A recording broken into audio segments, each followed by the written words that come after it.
The Phoenix metro area is the 5th largest city in the entire country, and it spans almost 15,000 square miles. It is truly one of the most unique cities in the country, and there are some things that you should know before you make the move out here. I was born and raised here in the Valley, and today I will be going over 10 things that you need to know about Arizona if you're considering the move here.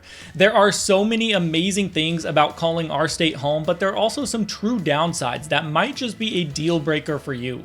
I am a realtor here in Phoenix, and I specialize in helping people find the right place to call home within our city, especially if you're moving from out of state.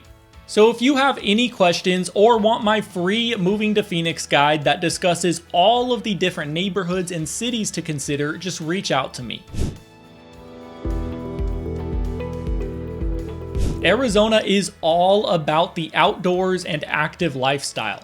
Here in the Valley, you're surrounded by mountains for hiking, biking, and of course golf. Your plans will basically never be ruined by rain and definitely not snow.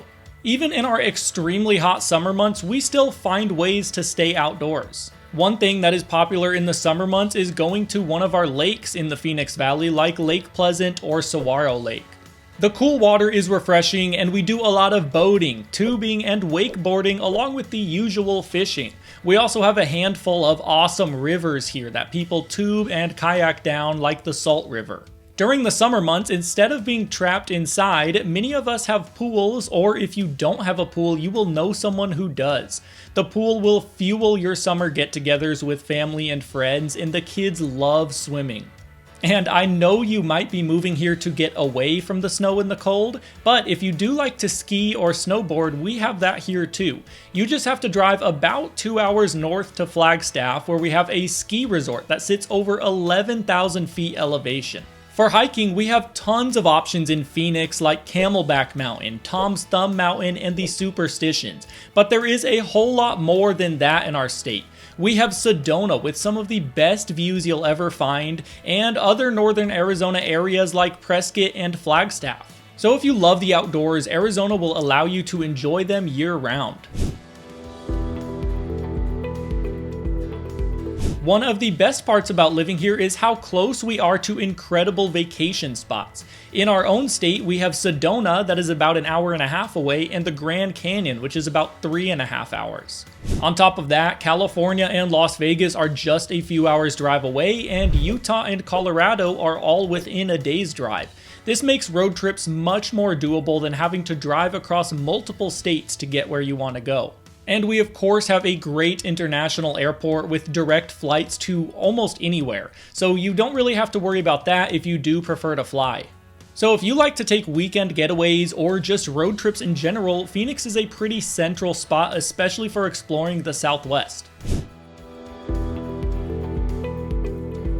This might be the most important tip of all. Deciding which city or suburb to live in will make or break your experience here. Some areas are very family oriented, others cater more towards retirees. Some are filled with brand new homes, while others mostly have homes built before 2000. And where you work matters a lot too. Saving money by living in Buckeye will not feel worth it if you're commuting an hour each day to Mesa. The city and neighborhood you choose is going to determine your lifestyle. If you love nature and you want to be close to hiking, North Scottsdale, North Phoenix, or Peoria might be some of the best options.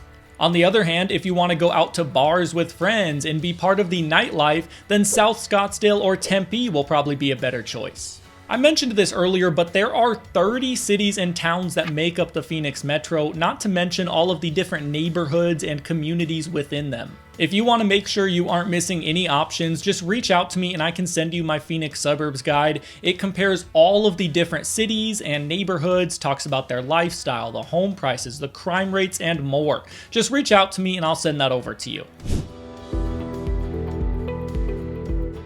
Yes, it is hot here, at least for part of the year. Summer highs often hit 105 degrees or more, but keep in mind, it is a dry heat, so you don't have the humidity you'd find in other parts of the country.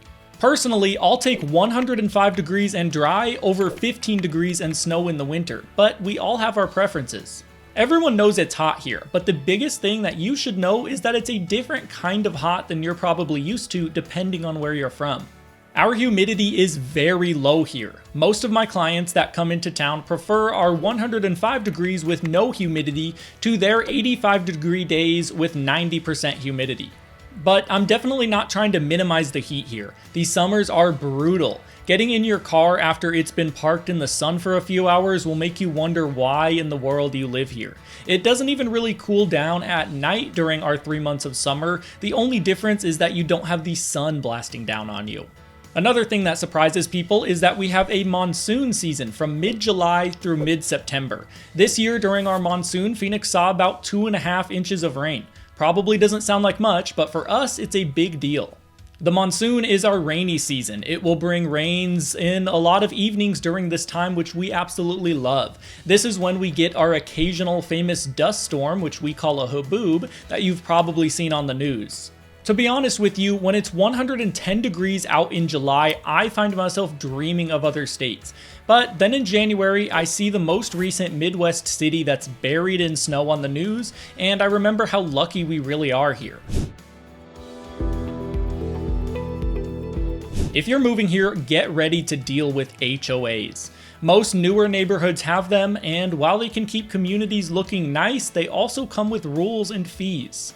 That said though, there are plenty of pockets without HOAs, including some areas with larger lots where you can even keep horses and other animals. It really depends on what kind of lifestyle you need.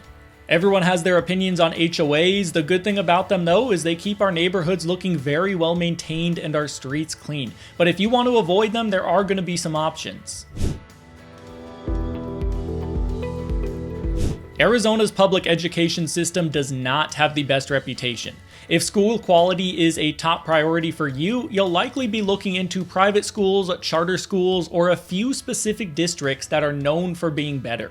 We unfortunately rank as one of the lowest states in the country for education, so it's not exactly a bright spot for us. A lot of people here homeschool their kids, so there is an abundance of groups that you can join if that's the route that you take. On the bright side, we do have a lot of really good private schools. Some of them are religious and there are some that aren't. There are also plenty of charter schools that are great as well. And we do have a few school districts that are really well known for being pretty good school districts as far as Arizona goes. Some of these are Verrado, Scottsdale, Chandler, and there's some other pockets as well. But overall, this is not a bright spot for Phoenix. For being the 5th largest city in the United States, Phoenix is still relatively affordable compared to places like California, Colorado, or Washington. Even places like Salt Lake City and Boise tend to be more expensive than we are. But if you're coming from the Midwest or South, the cost may feel higher than what you're used to. We have a lot of people relocating to our state, so it does drive our prices a bit higher. The cost of living really depends on where you're from. Some people say it's so cheap here, others say it's way too expensive. Realistically, we are going to be somewhere in the middle. Our home prices tend to be kind of high compared to others, but things like our property taxes are among the lowest in the country. The Phoenix housing market has a wide array of options. The overall median price right now is about $475,000, but location matters a lot. In central locations like Scottsdale, median prices are over $800,000. But if you're okay living on the outskirts, cities like Surprise are closer to $420,000, but with the trade-off of fewer amenities and longer commutes. There are plenty of options somewhere in the middle too. Like North Phoenix, where you can find a great home for $600,000, but you're still close enough to Scottsdale and other areas to enjoy what Phoenix has to offer. But if you're looking for affordability and newer homes, such as homes priced under $400,000, you'll be more focused on the outskirts of town. These areas have some really exceptional neighborhoods. It's not like they're unsafe or anything, you're just further away from the action in Scottsdale and Phoenix.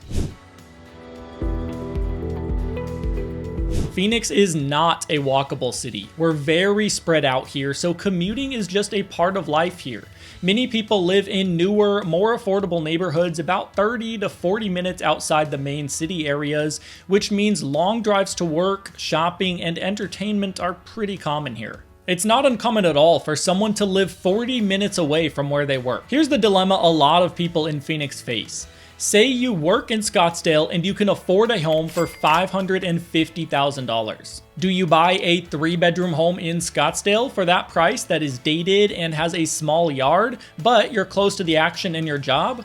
Or do you take that $550,000 and buy a 4-bedroom home in Surprise with a large yard and a pool? Everyone has their opinion on that, and there is some middle ground. Areas like Chandler, North Phoenix, and Gilbert are really popular because you can get good value there and you aren't too far away from Phoenix or Scottsdale. From October through April, Phoenix fills up with snowbirds. These are people from colder states who spend the winter here. It brings more traffic, busier stores and restaurants, and crowded golf courses. The upside, it also brings energy to the valley during the best weather months of the year. We host a ton of events during these months because so many people are visiting. We have the Phoenix Open, spring training, and so many other cool things to do. But it can get frustrating at times to have an influx of people who come into town suddenly and jam up our roads, restaurants, and golf courses. But who can blame them when it's sunny and 70 degrees in February? So there you have it. 10 things you should know before moving to the Phoenix area. Phoenix has so much to offer, but like anywhere, it's not perfect. If you're considering making the move and want to learn more about specific neighborhoods, I've got tons of resources to help you figure out where you'll feel most at home. Just reach out to me and I can send you my free Moving to Phoenix guide to help you narrow down the different locations. And if you want suggestions of where to live based on your criteria, I'm just a call away. I'm Kody Romero, your local born and raised Phoenix realtor. Thank you so much for watching the video today. I made a video recently on the top 5 places to live in Phoenix. You can click here if you want to check that out now. Otherwise, I'll see you at the next one.